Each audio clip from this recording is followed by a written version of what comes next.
Assalamualaikum warahmatullahi wabarakatuh. Saya Martiani Nur Hidayat, SPD MSN, dosen S1 Program Studi Desain Produk, Fakultas Industri Kreatif, Universitas Telkom. Saya pengampu dan koordinator mata kuliah sketsa desain produk. Di sini saya sebagai peserta sertifikasi dosen Smart 2025. Sketsa desain produk bertujuan untuk membekali mahasiswa dengan keterampilan sketsa manual dan digital yang esensial dalam tahap konseptual produk desain. Mahasiswa akan mengembangkan kemampuan visualisasinya melalui ide teknik sketsa, memahami proporsi, dan mengkomunikasikan gagasan desain secara efektif. Ada pula program learning outcome yang pertama, mampu menuangkan gagasan sesuai dengan standar gambar desain produk mengacu pada salah satu ketetapan dari standar internasional. Yang kedua, mampu mengabstraksikan kualitas gagasan yang dihasilkan melalui tulisan dan bagan visual ditujukan melalui portofolio karya desain produk. Selanjutnya, ada pula course learning outcome. Mahasiswa memahami kegunaan sketsa desain produk sebagai proses mengkomunikasikan ide, konsep, dan desain produk melalui representasi visual. Yang kedua, mahasiswa mampu mengimplementasikan sketsa produk sebagai proses mengkomunikasikan ide, konsep, dan desain produk melalui representasi visual. Yang ketiga, mahasiswa mampu membuat karya dan mendokumentasikan menjadi sebuah portofolio sketsa produk. Terdapat 16 pokok bahasan dalam satu semester. Yang pertama adalah pengantar sketsa produk. Yang kedua, pengaruh sketsa produk di industri kreatif. Yang ketiga, teknik menggambar, alat, dan media sketsa produk. Di sini dilakukan kuis dari LMS, Learning Management System, yang merupakan tes CLO pertama. Jadi, pertemuan ketiga mengetahui seberapa tahu mahasiswa mengenai gambar dan sketsa. Selanjutnya, yang keempat adalah sketsa produk alternatif 1. Yang kelima, sketsa produk alternatif 2. Yang keenam, sketsa produk alternatif 1. Yang ketujuh, sketsa produk final 2. Di sini, pertemuan ketujuh adalah pengumpulan tugas yang pertama atau tes CLO yang kedua. Selanjutnya, yang kedelapan adalah sketsa produk informatif 1. 9. Sketsa produk informatif 2. 10. Sketsa produk ortogonal 1. 11. Sketsa produk ortogonal 2. 12. Sketsa produk detail 1. 13. Sketsa produk detail 2. Ke-14. Pameran online atau on-site. Di sini, mahasiswa mengumpulkan tugas besar berupa portofolio, yaitu tes CLO 3. 15. Masih pameran online dan on-site, dan dilakukan remedial bagi mahasiswa yang masih memiliki nilai yang kurang. 16. Pameran online atau on-site dan melakukan remedial. Jadi mahasiswa yang memiliki nilai yang masih kurang masih dapat mengerjakan perbaikannya hingga mahasiswa itu dapat menyatakan lulus selama 2 minggu ini. Jadi mahasiswa memiliki kemampuan untuk dapat memperbaiki tugas-tugasnya. Adapun metode pembelajarannya selama 1 semester ini adalah hybrid learning. Dengan pendekatan project-based learning, dilakukan on-site 70%, yaitu tatap muka di kelas, melakukan review, melakukan assessment, dan melakukan bimbingan dalam sebuah karya. Ada pula online 30% yang dibantu oleh CLO System, sebuah center learning Yang kedua adalah Zoom meeting. Ada pula komponen penilaian selama satu semester ini dengan pendekatan Project Based Learning. Yang pertama adalah CLO1, yaitu aspek memahami dengan bobot 20%, asesmennya adalah kuis. Yang kedua adalah CLO2, mengenai praktek dan implementasi sketsa dengan bobot 40% dan asesmennya adalah praktek membuat sketsa produk. Selanjutnya adalah CLO3, yaitu dokumentasi dan portofolio diboboti 40%. Dengan asesmen membuat portofolio karya, sketsa produk selama satu semester ini dibuat menjadi sebuah portofolio ataupun buku yang rapi untuk menunjang mahasiswa melamar sebuah pekerjaan nanti. Flashback. Ada pula pembobotan mata kuliah.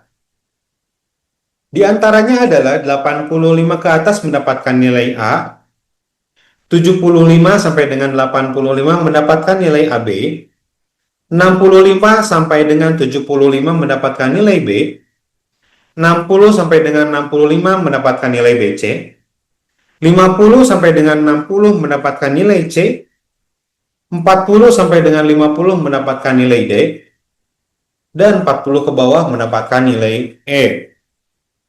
Untuk mata kuliah sketsa produk memiliki standar minimum atau standar kompetensi minimum, yaitu nilainya C. Apabila nilainya di bawah nilai D ataupun E, mahasiswa memiliki waktu sebanyak 2 minggu di pertemuan ke-15 dan 16 untuk memperbaikinya, sehingga nilainya dapat di-up. Jadi, seluruh mahasiswa dapat lulus, asalkan mahasiswa tersebut mau belajar dan berjuang untuk mendapatkan hasil yang terbaik. Sudah terlihat ya teman-teman ya. Oke, semuanya. Assalamualaikum warahmatullahi wabarakatuh. Waalaikumsalam warahmatullahi wabarakatuh. Waalaikumsalam warahmatullahi wabarakatuh. Baik teman-teman semua, kita bertemu lagi dengan saya Martiadi Nuridayan, dosen sketsa desain produk ya teman-teman ya. Tema kali ini adalah sketsa alternatif. Nah teman-teman, seperti di pertemuan ketiga, kita sudah menjelaskan mengenai jenis-jenis sketsa produk. Yang pertama itu ada sketsa alternatif, yang kedua sketsa final, yang ketiga sketsa ortogonal, yang keempat sketsa informatif, dan yang kelima adalah sketsa detail. Nah, kali ini teman-teman masuk ke dalam sketsa alternatif.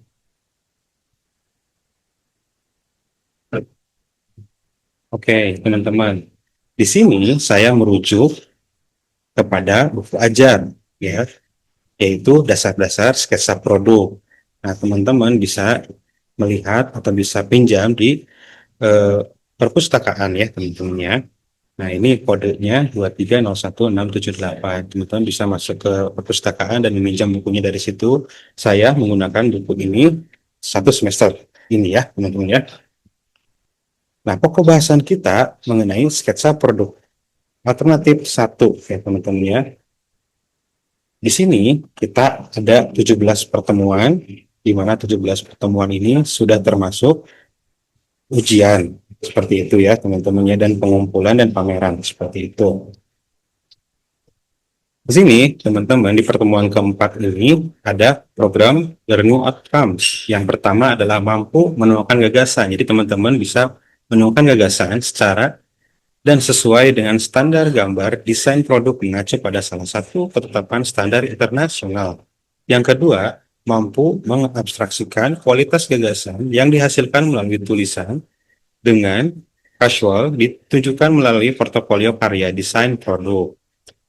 Cross learning outcome-nya, nah teman-teman mampu membuat sketsa di produk dengan memiliki komunikasi, ide, konsep melalui representasi sketsa produk ya teman-teman ya. Jadi nanti luaran dari sini teman-teman bisa mengkomunikasikan sketsa yang teman-teman akan utarakan seperti apa. Nah, teman-teman, sketsa alternatif. Teman-teman tahu nggak sih sketsa alternatif itu apa?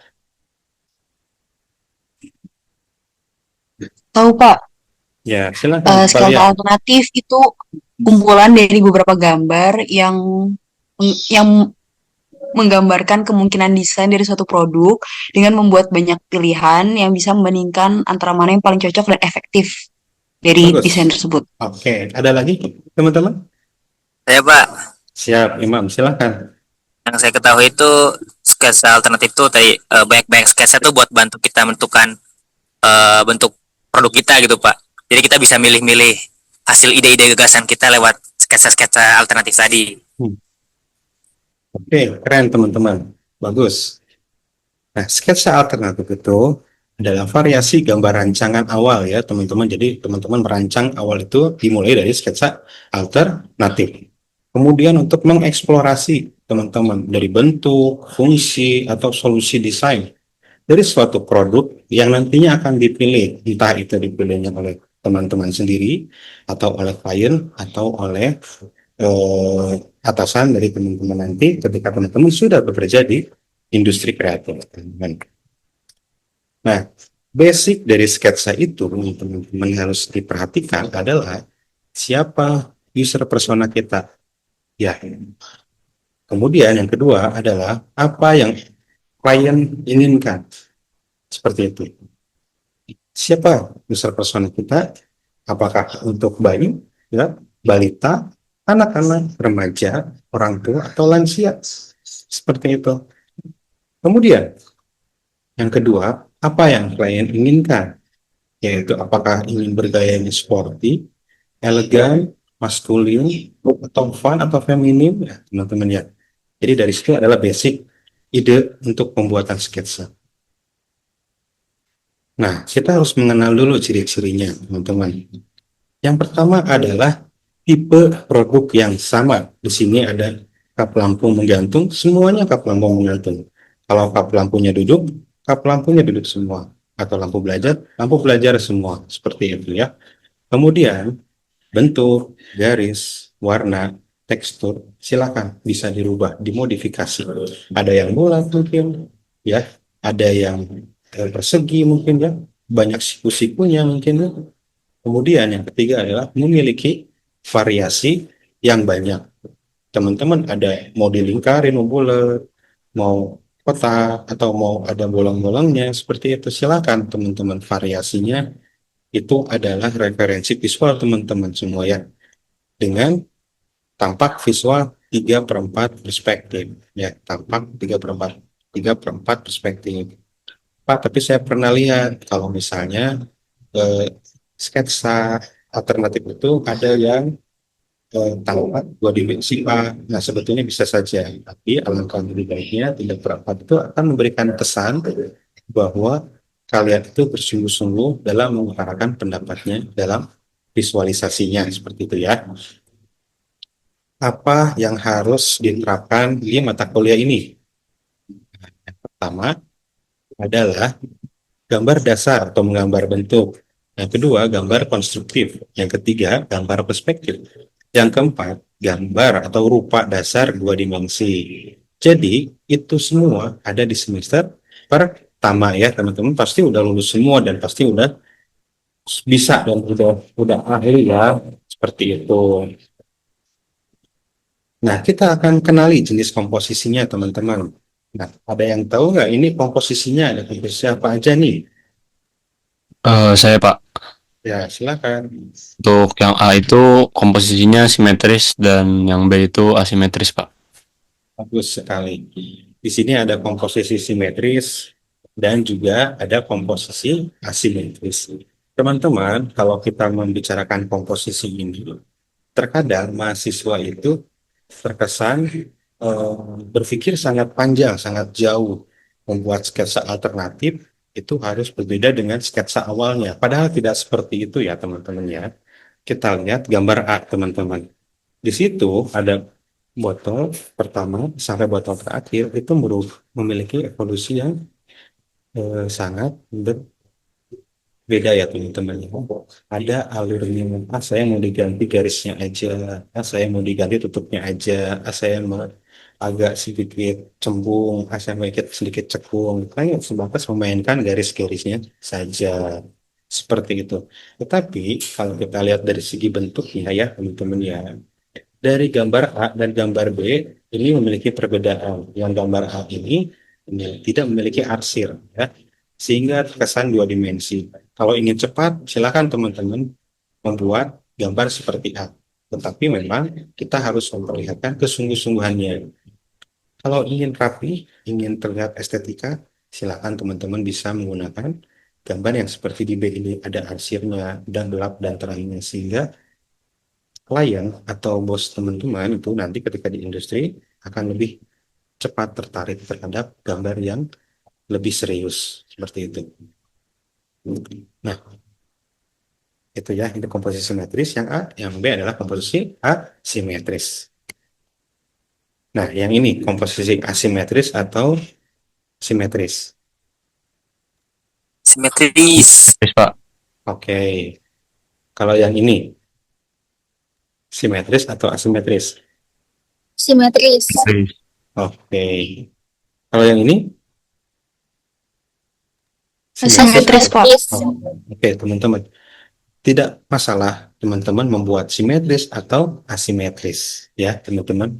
Yang penting kita memperlihatkan tata letak yang baik, mana yang paling besar, mana yang akan diperlihatkan point of interest-nya seperti itu ya, mana yang akan diperkecil seperti itu.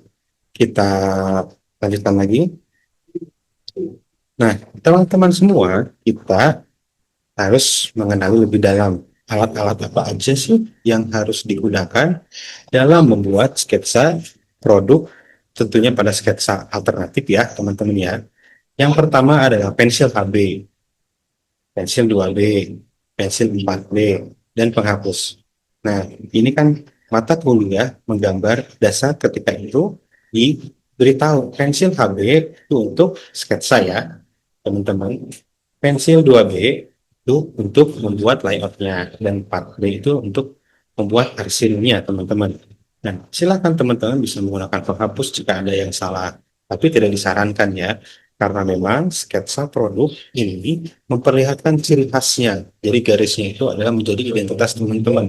Jadi teman-teman kalau misalnya lihat referensi visual, baik itu di Google atau baik itu di Pinterest, tidak banyak yang menurut kita itu kok gak rapi ya, tapi ini ternyata sama desainer terkenal seperti itu. Itu adalah ciri khasnya teman-teman ya. Kemudian yang kedua adalah drawing pen.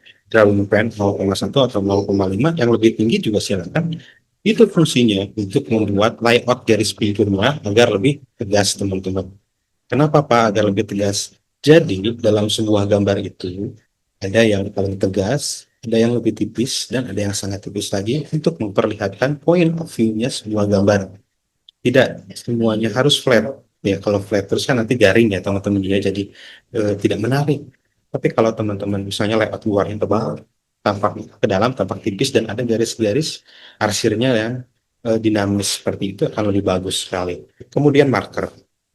Marker ini adalah alat atau media untuk mewarnai ya, sifatnya water based teman-teman. Kemarin kita sudah mencoba untuk membuat arsirannya ya, arsiran gradasinya. Jadi teman-teman pasti punya basic dari situ. Tapi teman-teman, marker ini bakalan keluar hasilnya dengan soft pastel. Jadi soft pastel bisa dicampurkan dengan marker. Misalnya warna merah dengan warna merah marun. Ingin memiliki kedalaman, berarti merah marun dengan warna merah yang paling mudah. Kemudian nanti di di dasel ya teman-teman ya, si soft pastelnya kemudian bisa langsung di marker, atau sebaliknya itu bisa sangat bisa sekali teman-teman. Dan tidak lupa yang terakhir ada kertas A3 teman-teman. Kita ada 5 tugas. Yang pertama adalah tugas sketsa alternatif, 2 sketsa final, dan selanjutnya adalah sketsa informatif, ortogonal, dan juga sketsa detail. Itu semuanya di kertas A3 ya teman-teman. Nah, ini salah satu contoh yang tidak memenuhi standar. Ada yang tahu nggak sih kenapa tidak bisa memenuhi standar? Karena kurang menjelaskan arsiran dan tekstur produknya sih Pak. Jadi Mm-mm, kurang bisa menjelaskan aja sih Pak. mm-mm. Kurang bisa menjelaskan karena tidak ada arsirannya. Karena arsiran nanti akan memperlihatkan teksturnya seperti itu ya. Nah, seperti ini. Kalau ini sangat memenuhi standar. Kenapa bisa sangat memenuhi standar? Ada Saya yang Pak, bisa jawab? Siap, silahkan kita. eh, kalau yang dari saya lihat sih dari desain ini terlihat menarik daripada desain yang tadi yang tidak memenuhi standar. Soalnya dia gambar-gambarnya ini tuh garisnya lebih halus, kemudian lebih luas, terus juga ada arsirannya, jadi kelihatan kayak tebal tipisnya gitu. Jadi sangat menggambarkan produknya ini seperti apa gitu. Oke, bagus sekali jawabannya ya. Eh, betul sekali. Jadi, arsiran itu akan memperlihatkan kedalaman ataupun nanti akan menunjukkan kenyataan ya, realismenya itu akan kelihatan. Beda dengan yang tadi yang tidak memenuhi standar, ya. Meskipun kita membuat sepatu high heel, dua-duanya betul. Akan tetapi dari segi kualitas estetika sebuah produk itu sudah terlihat sangat jelas berbeda. Nah, teman-teman, dari sini kita bisa melihat nilai yang baik itu adalah nilai yang seperti apa ya. Karena nilai ini tidak memenuhi standar, berarti kita sepakat kalau misalnya teman-teman membuat sebuah karya sketsa produk seperti ini, sudah pasti mendapatkan nilai yang paling kurang baik seperti itu ya. Akan tetapi teman-teman, apabila teman-teman membuat dengan keseriusan, ada bayangannya, ada arsiran, ada kedalamannya, pasti sudah bisa menebak teman-teman pasti sudah dapat nilai yang terbaik di kelasnya. Nah, sampai di sini apakah ada yang ditanyakan? Silakan.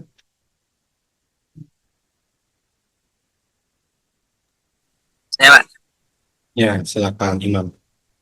apa apabila kita buat sketsa satu saja Pak, terus langsung jadi produk final tuh boleh nggak ya Pak? Kayak Oke, oke, Imam, bagus sekali pertanyaannya ya, Imam ya. Pak, kalau misalnya kita bikin produknya itu, sketsanya itu cuma satu aja produknya, kemudian kita langsung diproduksi bisa ngapa? Bisa-bisa saja sebetulnya. Akan tetapi, apabila teman-teman sudah masuk ke dunia industri, yang mana teman-teman ini bekerja sama dengan berbagai kalangan disiplin ilmu dan memiliki atasan, maka perlu harus adanya yang namanya sketsa alternatif. Kenapa demikian? Harus ada sketsa alternatif.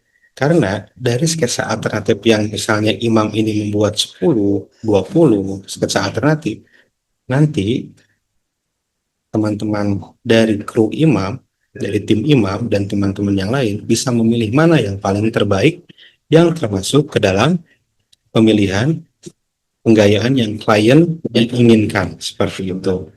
Jadi ketika kita membuat sketsa alternatif semakin banyak, maka disitulah ide-ide yang terbaik akan muncul teman-teman. Gitu. Tetapi apabila teman-teman membuatnya cuma satu, ketika kita produksi itu bisa jadi mungkin ada kesalahan ya, mungkin ada kesalahan dari produksinya karena memang sketsanya itu cuma satu. Jadi sketsa itu alternatif ya, sketsa alternatif itu bisa meminimalisasikan kesalahan-kesalahan dari proses produksi yang nanti akan dibuat seperti itu. Begitu ya, Mak? masih Pak. Sama-sama. Yang lain ada lagi? Mau tanya, kalau Baik. sketsa alternatif itu harus berapa banyak ya, Pak? Ya, Ada sketsa maksimalnya alternatif nggak ya? itu betul. Bagus sekali, Pak. Ada maksimalnya nggak, Pak? Kalau misalnya kita bikin sketsa alternatif, tidak ada maksimalnya, teman-teman. Teman-teman misalnya membuat, saya cuma dua aja bisa, teman-teman. Kalau misalnya memang ada yang paling-paling terbaik gitu, ya. Tapi sangat jarang sekali apabila sketsa alternatif dua dan kita diskusikan dengan teman-teman yang lain. Ya, pasti bakal nanti revisi lagi, revisi lagi. Kan tetapi kalau misalnya Valia membuat sketsa alternatif 10, 20, 50, 100, nah di situ pasti akan ada yang terpilih, ya entah itu nanti 20 sketsa yang terpilih, nanti kita diskusikan lagi dari 20 sketsa itu jadi satu yang terpilih. Jadi sketsa itu, khususnya sketsa alternatif itu tidak ada batasnya. Bisa berapapun, ya semakin banyak itu semakin baik. Begitu ya. Oke, teman-teman. Nah, kita ada challenge ya teman-teman ya untuk penugasan. Jangan lupa ditulis ya teman-teman ya. Yang pertama, anggap saja saya itu adalah klien ya teman-teman ya. Nah, dan teman-teman ini adalah sebagai desainer ya. Desainer sepatu itu seperti misalnya Adidas ataupun Nike seperti itu ya, misalnya. Nah, saya minta produk sepatu running untuk berlari ya teman-teman ya. Untuk karyawan kantoran umur 26 tahun. Berarti kira-kira karyawan baru ya teman-teman ya, baru 3 tahun, 4 tahun ya di situ ya. Kemudian penggayaannya sporty and fun. Berarti kalau sport itu seperti apa sih teman-teman? Nah ini kita flashback ke belakang, sporty, fun, elegan, itu tuh ada di mata kuliah sejarah desain produk atau di pengantar seni rupa dan desain gitu. Harus sporty Pak. Ini berarti sporty, warnanya seperti apa, garisnya seperti apa ya. Saya tidak akan jelaskan terlalu banyak. Nanti kita lihat ketika minggu depan evaluasi di kelas ya teman-teman ya. Nah, dari situ teman-teman buat 20 sketsa alternatif seperti running ya teman-teman ya. Untuk minggu depan kita bersama-sama review di kelas. Nanti setelah direview kira-kira apa sih kekurangannya, apa sih kelebihannya, seperti itu. Pak, di marker atau tidak? Di marker, boleh di marker teman-teman. Silakan markernya minimalis saja. Untuk menandakan sportivitasnya itu semakin menyala gitu ya. Untuk fun-nya itu semakin menyala. Seperti itu. Oke, teman-teman. Ada yang mau ditanyakan nggak sampai di sini? Cukup, Pak. Cukup. Cukup, Pak. Cukup, Pak. Paham, Pak? Siap, teman-teman. Terima kasih banyak atas waktunya ya, teman-teman ya. Jangan lupa tugasnya dikerjakan. Apabila teman-teman masih ada kebingungan, silakan teman-teman hubungin saya atau ke kantor, ke ruang dosen ya. Teman-teman kita diskusi bareng-bareng di situ. Terima kasih teman-teman atas waktunya. Kita bertemu lagi minggu depan. Jangan lupa dikerjakan tugas-tugasnya ya. Sekian, Assalamualaikum warahmatullahi wabarakatuh. Waalaikumsalam warahmatullahi Ya, warahmatullahi Terima wabarakatuh. kasih, Pak. Terima kasih, Pak. Assalamualaikum warahmatullahi wabarakatuh. Di sini saya ingin mengucapkan terima kasih kepada Bapak Martiadi selaku dosen sketsa produk dengan seluruh ilmu yang sudah diajarkan dan juga diberikan. Itu sangat membantu buat saya dalam mengerjakan setiap tugas dan juga pekerjaan-pekerjaan saya yang lainnya yang berhubungan dengan desain produk. Saya ingin berterima kasih banyak atas ilmu-ilmunya. Assalamualaikum warahmatullahi wabarakatuh. Pak Marti, materi sketsa alternatif sangat membantu saya saat saya kerja praktek karena saya jadi dapat mudah untuk mengeksplorasi ide dan visual design dan membantu saya untuk berpikir kreatif. Terima kasih, Pak.